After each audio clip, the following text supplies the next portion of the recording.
శాంతి చర్చలతోనే సమస్యలకు పరిష్కారం లభిస్తుందని తెలంగాణ రాష్ట్ర రవాణా బీసీ సంక్షేమ శాఖల మంత్రి పొన్నం ప్రభాకర్ అన్నారు. మావోయిస్టులు మందు పాత్ర పేల్చిన ఘటనలో మృతి చెందిన పాల్వంచ మండల కేంద్రానికి చెందిన వడ్ల శ్రీధర్ అంత్యక్రియలను ప్రభుత్వం అధికారికంగా నిర్వహించగా మంత్రి పాల్గొన్నారు. ఆయన శ్రీధర్ మృతదేహంపై పుష్పగుచ్చం ఉంచి నివాళులర్పించారు. శ్రీధర్ కుటుంబానికి మంత్రి ధైర్యం చెప్పారు.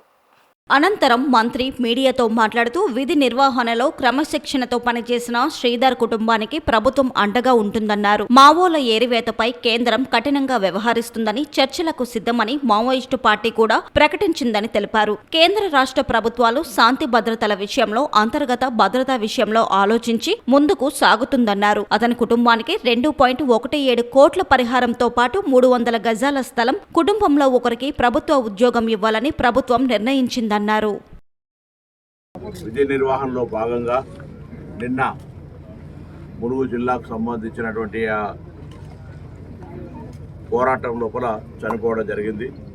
ఆయన ఆత్మకు శాంతి చేకూరాలని ప్రభుత్వం తరఫున నివాళులు అర్పించడానికి ఇక్కడికి రావడం జరిగింది. అతని కుటుంబానికి సంఘీభావం తెలియజేస్తూ వారు ధైర్యంగా ఉండడానికి ప్రభుత్వం పక్షాన అన్ని రకాలుగా అండగా ఉంటాం అనే మాట చెప్పడానికి కొరకు ఇక్కడికి రావడం జరిగింది. 8 మాసాల క్రితమే వివాహమై కూడా విధి నిర్వహణలో క్రమశిక్షణతోటి పనిచేస్తూ అక్కడ జరుగుతున్నటువంటి అంశం లోపల మరి అక్కడ జరిగినటువంటి ఇన్సిడెంట్లో 3 పోలీసులు చనిపోవడం జరిగింది. అందులో వడ్ల శ్రీధర్ తన ప్రాణాలు కోల్పోవడం జరిగింది. ప్రభుత్వ పరంగా గౌరవ ముఖ్యమంత్రి గారి ఆదేశాల మేరకు మేము, అదేవిధంగా ప్రభుత్వ సలహాదారు షబ్బీర్ అలీ గారు, పార్లమెంట్ సభ్యులు సురేష్ షెట్కార్ గారు, గౌరవ శాసనసభ్యులు మదన్ మోహన్ గారు, అదేవిధంగా జిల్లా కలెక్టర్ గారు, ఎస్పీ గారు, అందరూ కూడా ఈరోజు ఆ కుటుంబానికి అండగా ఉంటామని, ఇటువంటి వాటిని సహించేది లేదనేటువంటి మాట చెప్పడం కొరకు రావడం జరిగింది. ప్రభుత్వం తరఫున ఇప్పటికే అన్ని వర్గాలకు సంబంధించి హింస తావుండద్దు, హింస ఏ అంశానికి కూడా పరిష్కారం కాదు, ఏదైనా చర్చలతో పరిష్కారం కావాలని చెప్పడం జరిగింది. అటు కేంద్ర ప్రభుత్వం చేస్తున్నటువంటి ఈ యొక్క కార్యక్రమం కావచ్చు, ఇటు నక్సలైట్ల పేరు మీద జరుగుతున్నటువంటి అంశం కావచ్చు, ఇవన్నీ కూడా ఉండడానికి వీల్లేదు.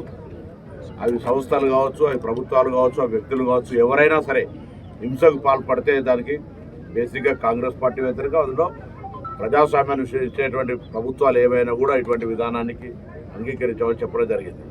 దీనికి సంబంధించి జరుగుతున్న పరిణామాల్లో నిన్న వాళ్ళు కూడా మేము సీజ్ ఫైర్ చేసి చర్చలు కట్టా ఉన్నారు.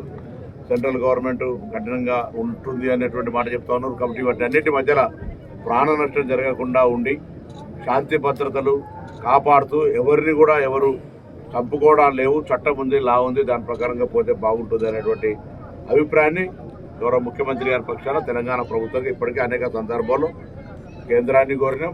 దానికి సంబంధించినటువంటి ఒక 2 కేశవరావు గారు, జానారెడ్డి లాంటి వ్యక్తులను కేంద్రంతో మాట్లాడడానికి సంబంధించిన కార్యక్రమం కూడా జరుగుతుంది. అందులో ఈ సంఘటన జరగడం అనేటువంటిది చాలా దురదృష్టకరం.